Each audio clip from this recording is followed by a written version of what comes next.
Shepard opened his eyes to a night sky on fire. Ruptured Mass Effect cores and burning ozone combined to form a backdrop for the scene above. The gnarled wrecks of 100 warships drifted against a sea of fluorescent blue and orange. Some sailed aimlessly into the distance. Others succumbed to the Earth's gravitational pull and sank off along the horizon. Somewhere in the periphery, he saw two enormous vessels collide. There was a brilliant flash of light, and then they were gone. He tried to sit up, but his body would not obey.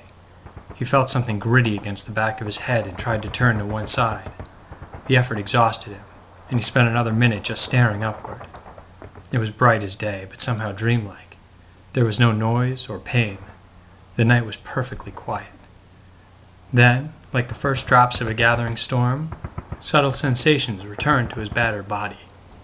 First the breeze on his face, then the gravel between his fingers, then the concrete against his spine, then the pain. The pain was everywhere. With a violent heave, he rolled onto his side and pushed off against a broken stone slab until he was sitting upright.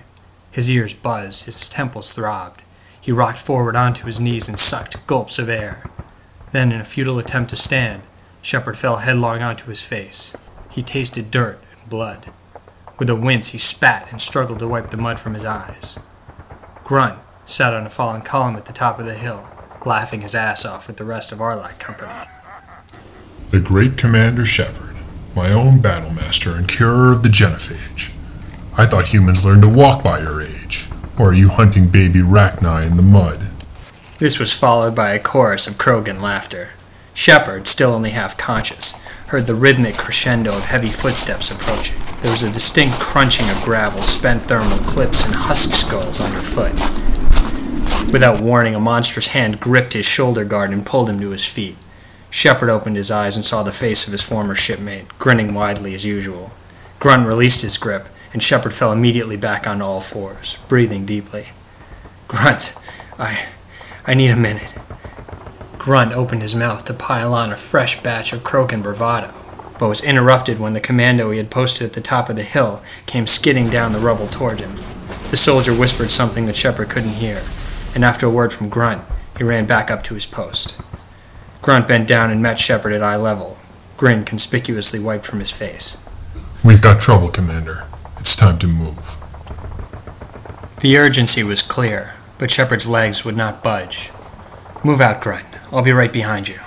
Shepard meant this to sound like a command, but it came out as more of a wounded plea. Still bent at the knee and never letting his marble blue eyes break contact with Shepard's, Grunt lowered his voice to a hiss. Commander, I've spent more time listening to you talk than I have to anyone alive. Orders, questions, and more empty words than I care to remember. Now you listen to me. Do you remember when you unsealed my tank back on the Normandy? When I flopped onto the floor and opened my eyes for the first time? When I first met you? And you damn near killed me with your bare hands, Shepard chimed in, but Grunt silenced him by slamming the butt of his shotgun into the dirt with an echoing thud. It was his turn to talk. Since then, I've learned that when you found me on Corliss, Orkir had to move my tank in a hurry. Because there was no time to upload the entire release program from his lab, he made some modifications to speed up the process. Waking up is supposed to be slow, to take hours, but I woke up instantly.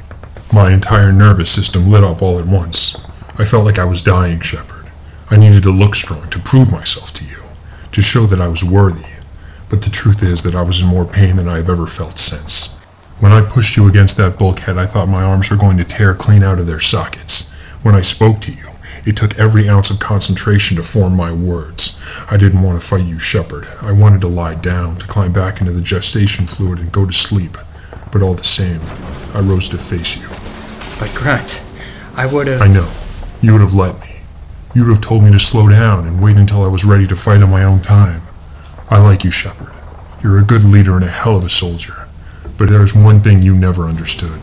You hold yourself to the highest standards. You never quit. You refuse to give up on your ideals. But you make allowances for everyone who fights for you. When the Collectors took your crew and you were poised to chase them into the Omega-4 relay, you asked me to follow you. You tried to inspire me, and you trusted that I would be there when you needed me. But what if I hadn't? What if none of us had? If all of your speeches had failed? If none of us had been inspired to stand beside you, what would you have done then? You would have gone through that relay alone, and you would have died in that base. It would have been a great death, but you would have failed in your mission. You see, Shepard, it's great when the right path just comes naturally without a second thought. But sometimes it's just too damn hard. Sometimes it feels natural to quit and just walk away. When that happens, you can't wait until you feel like it. There's a time for requests and a time for commands. With a subtle nod to his left, Grunt added, Dag here just had his arm chewed off by a harvester and he's still marching with the best of us. Shepard glanced over at Grunt's lieutenant. His stump of an arm was taped up by what looked like strips, torn from a harvester's wing. The makeshift dressing was soaked in fresh blood. You have to remind them that no matter how hard things get, no matter how much pain they're in, no matter how badly they want to lay down and go to sleep, that whether they're ready or not, it's time to get up. This time when Grunt pulled Shepard to his feet, he stayed up. After a stoic nod, Grunt allowed his grin to return and slammed an assault rifle into Shepard's chest. Now hold this and follow me. All right, Grunt, but I need to know what's going on. Grunt's eyes lit up, and with the vaguely hostile terseness expected of a Krogan, he said, A war is going on, Shepard. Lucky for our side, you're not going to sleep through the ending.